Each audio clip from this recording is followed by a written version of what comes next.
que valioso, até porque vocês simplesmente estão preocupados em impactar positivamente o mundo, né? Então, acho que ter qualquer 30 minutos já é uma vida inteira. Mas só para entender, quem aqui é docente, ergue a mão, dá uma sinalizada, tá? Quem aqui é discente?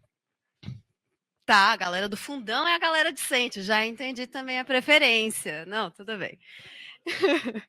Gente, eu vou cronometrar aqui, o celular só tá aqui para eu cronometrar, porque eu, né, normalmente sou bem chata com isso. Tá, normalmente quando a gente fala de saúde mental, tem uma primeira coisa que sempre vem à mente, né? Nossa, hoje está me faltando saúde mental. Nossa, hoje eu gostaria de ter saúde mental. Saúde mental, crying, né? Aquela coisa assim, bem meme. Mas, no final das contas, vamos começar do começo. Como que a Organização Mundial da Saúde define o que é saúde mental?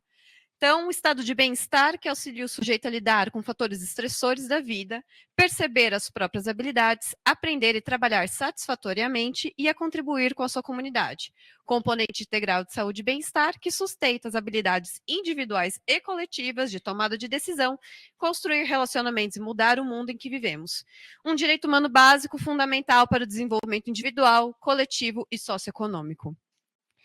Gente, o que eu quero que vocês reparem aqui é o ano da publicação, 2022.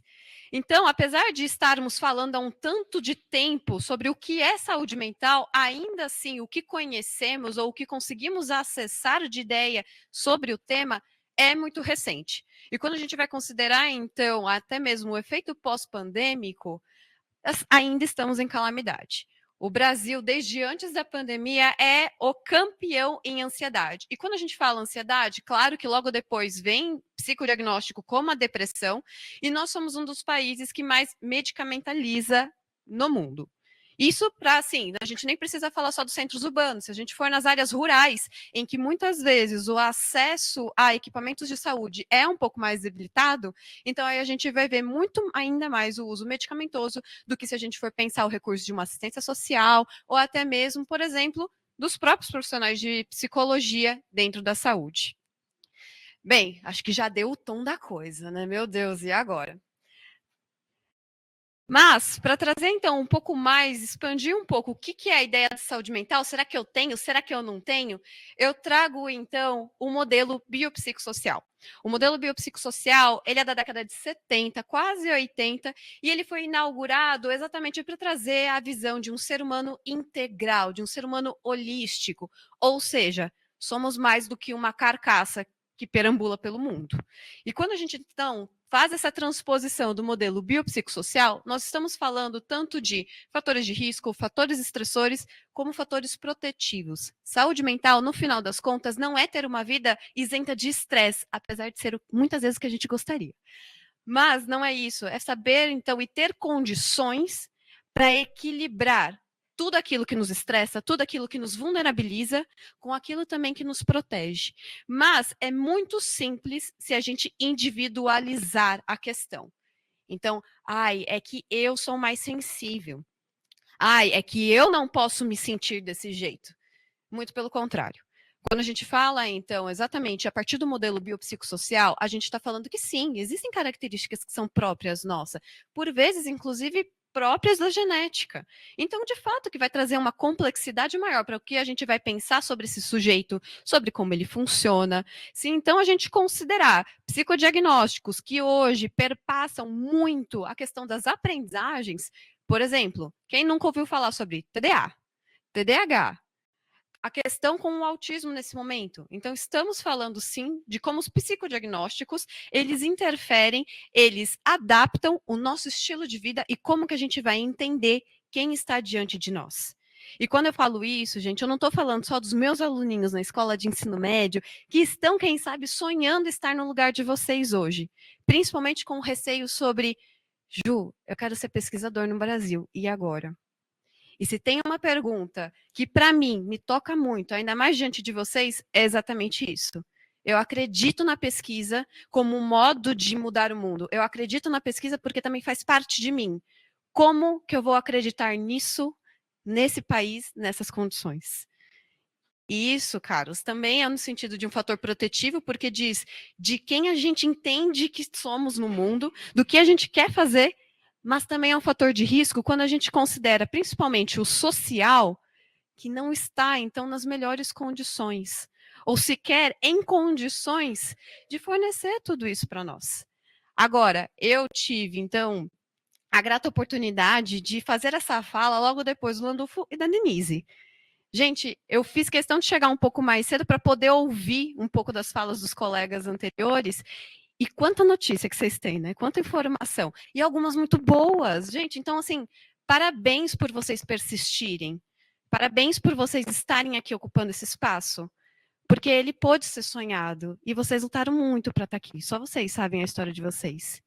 E de alguma maneira até me emociono com isso. Porque a gente sabe que poder falar, inclusive não só na área da saúde, mas na área do desenvolvimento tecnológico em si, na área da educação, tudo o que vocês estão fazendo é único, mesmo que não sejam todos que vejam. Então, o meu também agradecimento em relação a isso. Mas é isso. Quando a gente está falando, então, especificamente na pós-graduação, é claro que aqui eu estou trazendo num contexto mais geral da pós-graduação, tá? Não necessariamente na realidade do IPEM, o que por si só já tem suas características, exatamente também por ser algo que se diferencia da USP em algum grau e por aí vai. Tudo bem? Mas quando a gente fala de pós-graduação, a gente está falando, por exemplo, de permanência.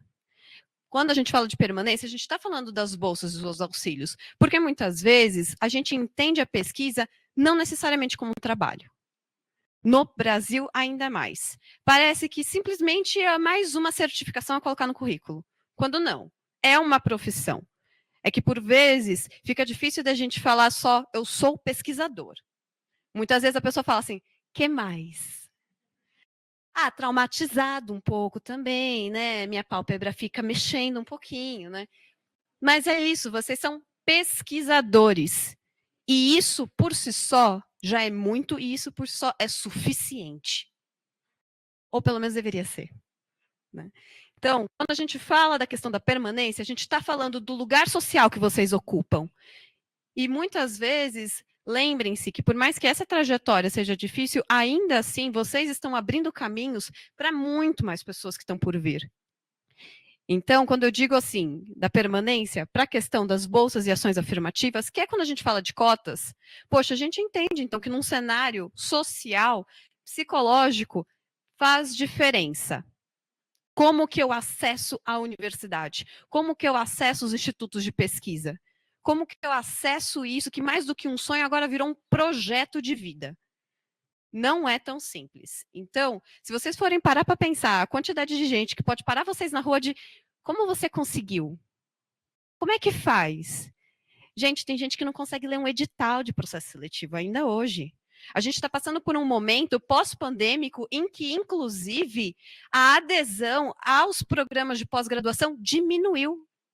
É uma pesquisa feita pela CAPES recentemente, e que, inclusive, demonstra que desde a pandemia, desde antes, né, e inclusive durante a pandemia, mas os adeptos aos programas de pós-graduação está diminuindo. E por quê? Poxa, que lugar que eu vou ter no Brasil? Fazer pesquisa no Brasil é muito difícil, né? Será que dá dinheiro? Quantas vezes vocês não fizeram um cálculo em relação à bolsa que vocês recebem?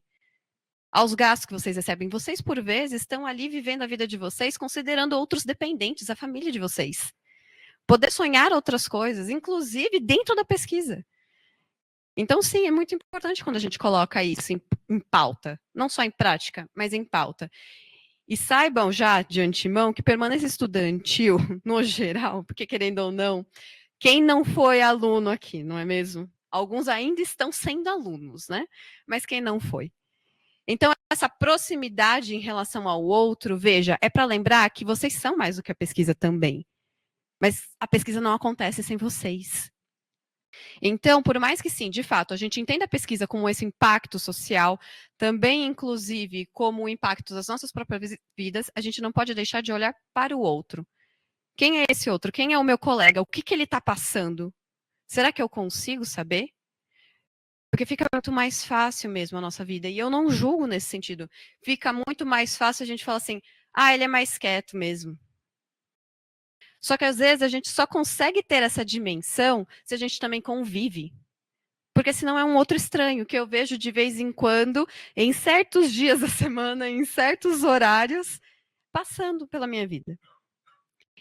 E quando a gente está nesse momento da pesquisa, quando a gente está no momento de uma pós-graduação, por vezes, a gente fica mais isolado mesmo. E aí, às vezes, a gente vê mais o nosso orientador, orientadora, do que a nossa família. Ou às vezes a gente vê mais todo o aparelho tecnológico das nossas vidas, dos laboratórios, do que a nossa vida, fora do laboratório. Então, o trabalho, ele não se torna somente algo importante, ele se torna a vida. Mais importante ainda da gente saber quem são os nossos pares, como acessá-los, como eu posso ajudar. Gente, eu não estou falando aqui para vocês abrirem o direct de vocês, entendeu? E falar assim, pronto, podem abrir e vou ser, então, íntimo de todo mundo. Não, porque isso também é desrespeitoso, não só com a outra pessoa, mas com vocês. Então, pera, como é que eu acesso esse outro? Aciona a rede.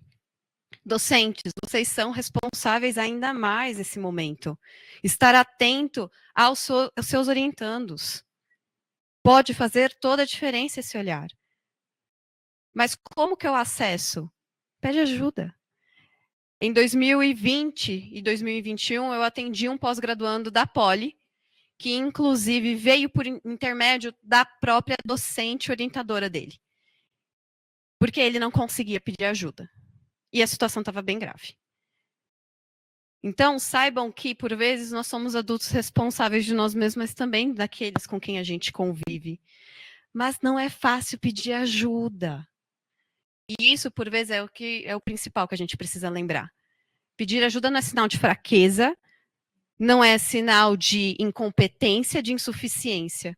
Muito pelo contrário. Se a gente volta, então, aqui, a gente está falando toda vez da noção do coletivo, das tomadas de decisões. Bem-estar não é sozinho, bem-estar não é individual. Por isso que eu fico ainda mais feliz quando a gente consegue ter momentos dessa maneira, em que vocês conseguem se ver, vocês conseguem ver quem é que está com vocês nessa jornada, mesmo que de outras maneiras. Bem, por vezes, então, a gente chega nesse ponto aqui da saúde mental. Gente, saúde mental não é só sobre saúde, não é só sobre psiquiatra. Saúde mental é sobre educação. Saúde mental é sobre profissão e carreira. Saúde mental também é sobre saúde, claro. Mas quando a gente fala disso daqui, isso daqui principalmente é o nosso cenário de hoje. O que é ser o pesquisador do Brasil? No Brasil. Porque do Brasil é uma coisa, né? No Brasil é outra, completamente diferente. A gente está passando por um fenômeno importantíssimo, que é a fuga de cérebros. Quantos dos nossos colegas já não começam, por vezes, um programa de pós-graduação falando assim, poxa, eu vou aqui porque eu sei que eu consigo chegar naquele país. A internacionalização é ruim? De forma alguma. De forma alguma, o mundo precisa da gente, sim. O brasileiro é uma pessoa muito específica no mundo, entendeu? O mundo precisa do brasileiro, sim. Mas ainda assim, o quanto que a gente também está ofertando condições para que esse brasileiro ele possa escolher poder ficar aqui. Porque ele gosta, porque ele quer.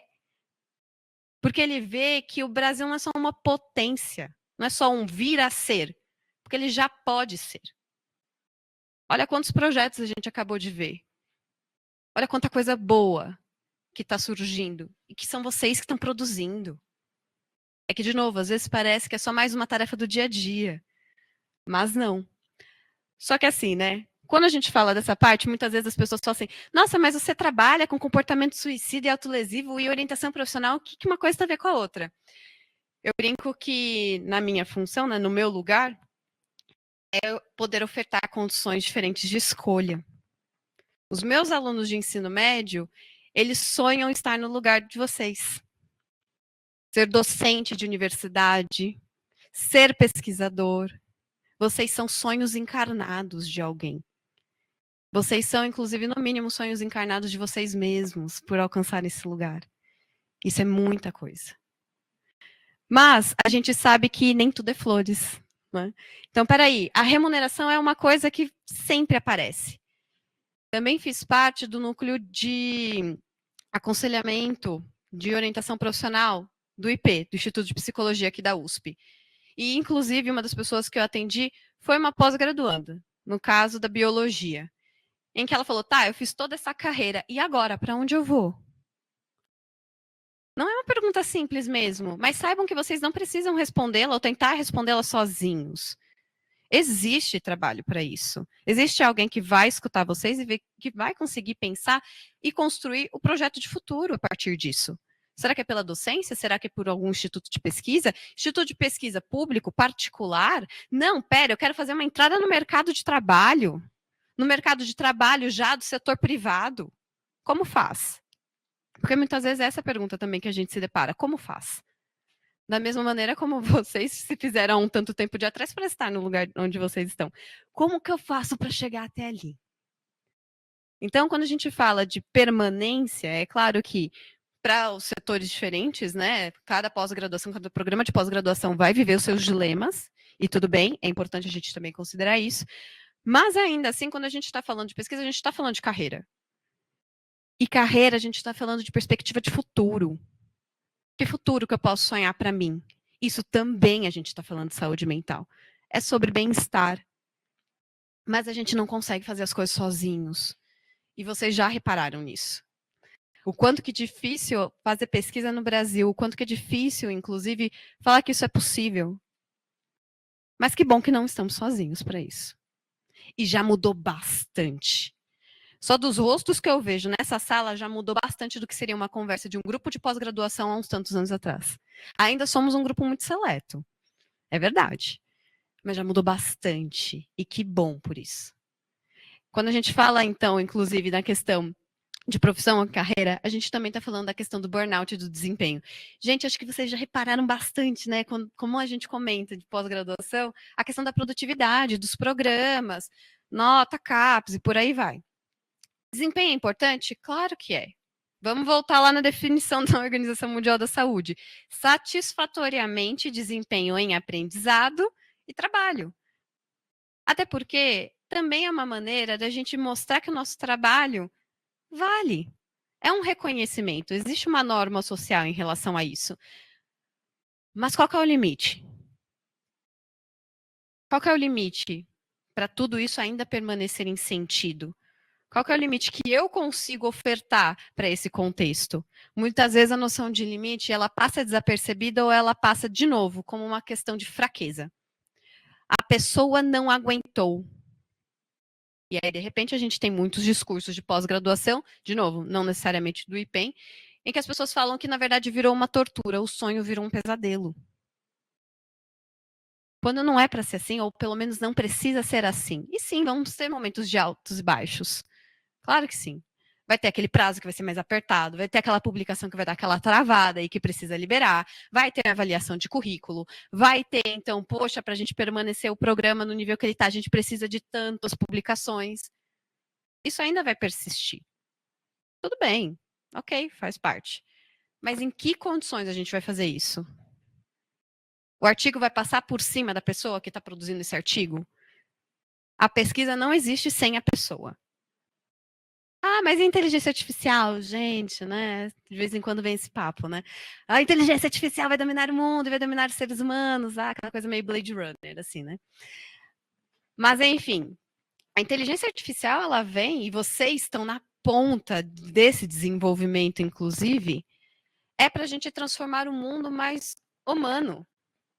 A inteligência artificial, ela só vem, toda essa produção tecnológica só está vindo para, então, quem sabe, a gente almejar sermos humanos simplesmente da melhor maneira possível. Claro, mas aí a gente tem que ter a ética, né? O Landulfo ali citou rapidão a questão do compliance, né, gente? Faz todas, assim, é a base de tudo, é o sentido do todo. Mas é isso, é ética. Gente, vocês provavelmente falam muito sobre ética na pesquisa de vocês, né?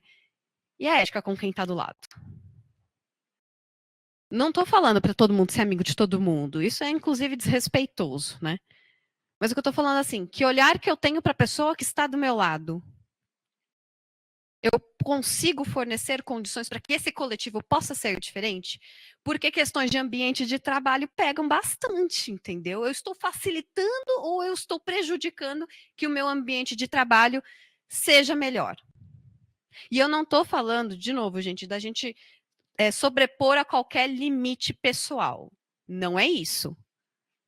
Mas é também da gente tomar certos cuidados, porque vocês estão pesquisando grandes coisas, mas ainda assim, as palavras que vocês falam todo dia faz diferença. Saber para onde a pessoa pode correr faz diferença dentro da realidade de toda pessoa. Não é toda pessoa que consegue pagar um psicólogo. Não é toda pessoa que consegue pagar o psiquiatra e os remédios que o psiquiatra vai recomendar. Partindo desse princípio, então está na nossa conta também. Mas, por que eu falo muito dessa questão do limite? Porque, inclusive, quando a gente fala de comportamento suicida, existe um termo que a gente usa muito, que chama multifatorialidade. Nada é único. Então, abstraiam daquele mito social que é assim, fez isso por causa disso. Não é bem assim. Quando eu falo, então, de multifatorialidade, é literalmente todo esse balaio biopsicossocial que faz parte de nós. Então, sim, temos limite também de ação perante o outro. Mas isso não quer dizer que não sejamos corresponsáveis por aquilo que acontece, em algum grau. Poxa, então eu também estou percebendo que eu não consigo ser essa pessoa. O que eu faço? Bem, acho que você se cuidar também já é bastante coisa.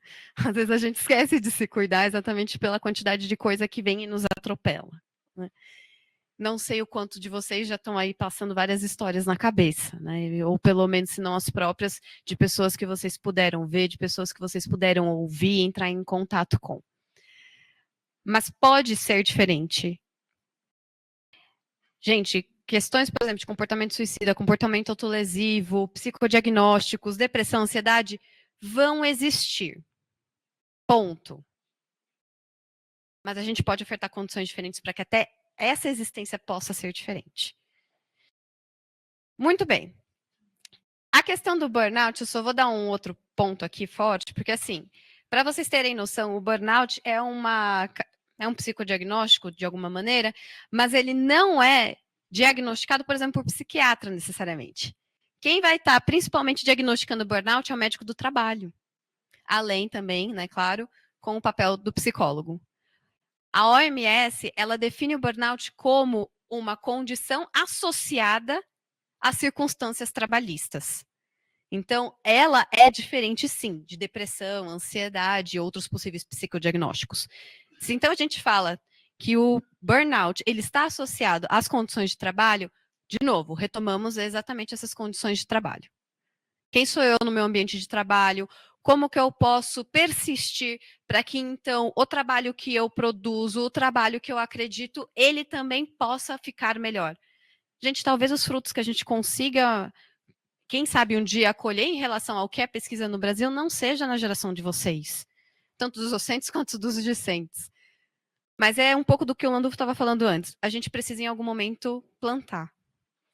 A gente precisa, em algum momento, ser esse espelho para que as próximas gerações que estão vindo também possam persistir e insistir e acreditar na pesquisa no Brasil. A existência de vocês já é um ato político. E eu não estou falando político partidário aqui, gente. Eu estou literalmente falando que vocês já demonstraram que uma realidade é possível.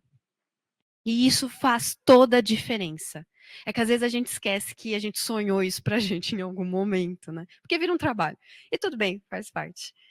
Mas eu gosto sempre de ressaltar isso. E burnout é real. Então, atenção aos sinais.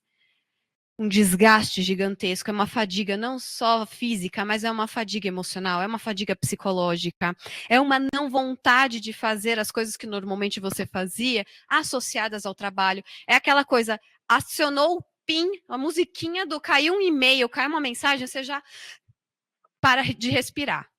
É quando você não consegue, por mais que você goste das pessoas do seu ambiente, você olha e fala, não consigo falar com você porque você me lembra do trabalho. É aquele momento que assim, meu Deus, eu acho que as minhas férias, na verdade, vão me atrapalhar porque eu preciso entregar tal coisa. Não, porque quem é que vai ficar no meu lugar? Ai, meu Deus, como é que eu faço? Não, pera, mas se eu não pesquisar isso, quem é que vai pesquisar? É quando parece que o trabalho nos atropela. E atropela num tanto que perde o gosto. Aquilo que por vezes a gente sonhou, a gente gosta tanto, perde a graça. e não só perde a graça, mas vira uma grande causa de sofrimento. Então estejam atentos a vocês, estejam atentos se de repente a coisa começou a ficar ou muito ou menos, durmo muito, durmo menos, como menos, não quero falar com ninguém. Galera, então, que, por exemplo, tem um pouco mais de contato mesmo com o pessoal que está no CRUSP, o quanto que, por vezes, isso já não acontece. Um isolamento total. Atenção, esses são sinais importantes, e não só de burnout, mas o que eu fui falando também é depressão. A pessoa começa a ter perna inquieta, começa, então, a ter pensamentos que não consegue dormir. Não é insônia, é porque a pessoa está montando as planilhas na cabeça. Daqui a pouco está tendo um ataque de pânico, que diz muito de uma sensação de eu vou morrer, eu estou infartando. Então, assim, estejam atentos aos sinais de vocês, das outras pessoas ao redor de vocês. E aqui, é claro, que não necessariamente isso se aplica exclusivamente a vocês, mas eu acredito sempre que toda vez que a gente traz esse tema, a gente tem que encaminhar. Porque é isso, se tem alguém que não tem um contato, não consegue pagar, para onde a gente vai? Gente, o IP, que é o mais pertinho que eu posso fornecer para vocês, inclusive, oferece atendimentos, plantões, atendimento individual, atendimento em grupo. Então, para além da questão de quem pode ter contatos aí de psicólogos, tudo mais, orientadores profissionais, que bom, fico muito feliz. Para quem não tem esse acesso tão rápido, às vezes se mudou para cá, exatamente para fazer a pesquisa, então, temos ali um suporte mais rápido, que é o Instituto de Psicologia da USP. Além disso, logo do lado, tem o Mapa da Saúde Mental, que é um site que então consegue achar para você o serviço que você está procurando de acordo com a sua realidade, inclusive financeira. Faz toda a diferença. O CVV é um clássico centro de valorização da vida, o telefone é 188, mas tem chat online, dá para vocês mandarem cartas, entendeu? É isso, quem é mais old school vai na carta mesmo. E no final das contas, quando a gente fala, por exemplo, do CVV, a gente não está falando simplesmente de, eu estou numa situação muito grave. Não, às vezes eu estou me sentindo muito sozinho, e os pensamentos não estão tão legais assim. E eu não me sinto confortável de falar com alguém, inclusive que eu conheço, porque é muito do meu íntimo. Vamos dar esse primeiro passo. Vocês falarem já é um grande primeiro passo. E por vezes é isso que faz toda a diferença, para que vocês possam estar mais perto da definição de saúde mental que o OMS coloca para a gente. Mas, de novo, não necessariamente para vocês, mas é sempre o meu papel colocar as informações que eu tenho e o mais acessíveis possíveis, né? A gente também tem o NOP, que é o Núcleo de Orientação Profissional da PsicoUSP. E nele, então, inclusive, as pessoas conseguem atendimento, de novo, gratuito, voltado exatamente para a orientação profissional e de carreira. Que muitas vezes, na hora do pesquisador, está nesse dilema, peraí, eu persisto na minha pesquisa, eu estou no mestrado, depois eu vou para o doutorado, depois eu vou para o pós-doc, tá? E aí, agora, o que eu faço? Não, mas espera, não é carreira acadêmica necessariamente, mas eu quero vincular com docência. Não, pera, mas será que eu consigo agora, num pós-doutorado, entrar no mercado privado de trabalho? Porque às vezes é uma transição muito complicada mesmo. Então, assim, também fornecemos esse serviço lá no Instituto de Psicologia. Gente, já finalizando minha fala, que eu já dei aqui os meus 25 minutos, mas assim, eu estou à disposição e disponível, então, para vocês, caso vocês queiram, tá? Vou deixar o meu contato com a equipe, para que vocês, então, possam me acessar de alguma maneira. Eu quis trazer, assim, o fundamental, eu poderia trazer muito dado, porque saiu muito dado depois de pós-pandemia ainda, mas eu quis trazer algumas coisas, assim, umas partículas fundamentais, para lembrá-los que não é só uma questão de saúde, é uma questão coletiva, é uma questão de trabalho, é uma questão de educação. Vocês estão produzindo conhecimento. Vocês estão nos lugares de aprender e ensinar. Por vezes, pessoas que nem vão saber o nome de vocês direito. Então, é um lugar também muito privilegiado. E como que a gente diz disso, mas se cuida bastante em relação a isso. Fico disponível. Muito obrigada pela atenção de vocês. E eu torço para que a gente consiga, sim, aprimorar a saúde mental, tanto individualmente quanto coletivamente. Obrigada, gente.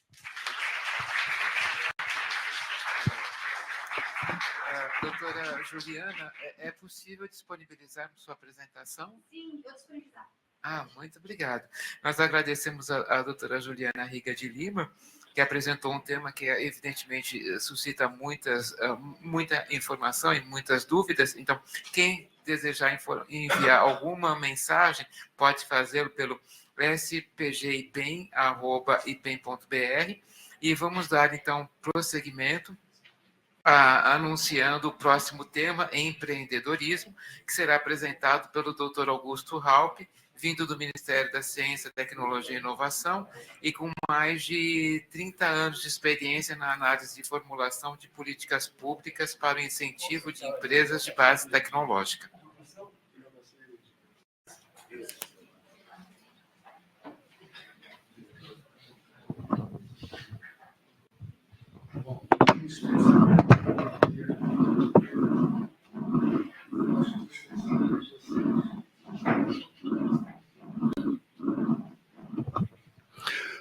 Bom dia a todos, agradeço aí o convite do Landulfo e da Marta. E vou falar sobre inovação